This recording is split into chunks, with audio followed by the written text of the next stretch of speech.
നായരമ്പലം കലാമന്ദിർ മ്യൂസിക്കിന്റെ നേതൃത്വത്തിൽ മെയ് 11 വൈകിട്ട് 5 മണിക്ക് നായരമ്പലം ഭഗവതിവിലാസം സ്കൂൾ അങ്കണത്തിൽ ഹൃദയരാഗസന്ധ്യ രണ്ടാം ഭാഗം സംഘടിപ്പിക്കും.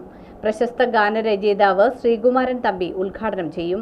9 വർഷമായി സംഗീതപ്രേമികൾക്ക് പ്രതിമാസ ഗാനാലാപന സദസ്സൊരുക്കുന്ന കലാമന്ദിർ മ്യൂസിക് നായരമ്പലം മെയ് 11 വൈകിട്ട് 5 മണിക്ക് നായരമ്പലം ഭഗവതിവിലാസം സ്കൂൾ അങ്കണത്തിൽ ഹൃദയരാഗസന്ധ്യ രണ്ടാം ഭാഗം സംഘടിപ്പിക്കുന്നു. ഗാനരചയിതാവും മലയാള സിനിമാ രംഗത്തെ വ്യത്യസ്ത മേഖലകളിൽ കയ്യൊപ്പ് ചാർത്തിയ അതുല്യ പ്രതിഭയുമായ ശ്രീകുമാരൻ തമ്പി ഉദ്ഘാടനം ചെയ്യും. ശ്രീകുമാരൻ തമ്പിക്ക് സ്വീകരണവും ആദരവും നൽകുന്ന ഹൃദയരാഗസന്ധ്യയുടെ രണ്ടാം പതിപ്പിൽ Arjunan master foundation chairman doctor CM Radhakrishnan, doctor Abdul Gafoor, doctor Jose goodwill എന്നിവരുടെ നേതൃത്വത്തിൽ ശ്രീകുമാരൻ തമ്പി രചിച്ച ഗാനങ്ങൾ ഉൾപ്പെടുത്തി കലാമന്ദിർ ഗായകർ അവതരിപ്പിക്കുന്ന ഗാനമേളയും ഉണ്ടാകും.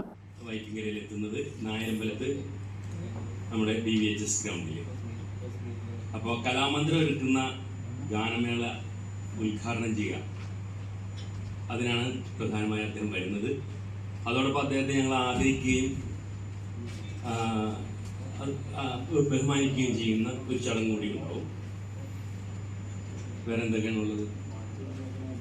കലാമന്ദിർ എന്ന് പറയുന്നത് നായരമ്പലം ബേസ് ചെയ്തുള്ള ഒരു മ്യൂസിക് സെൻ്ററാണ്. കലാമന്ദിർ നായരമ്പലം ആ മ്യൂസിക് സെൻ്ററാണ്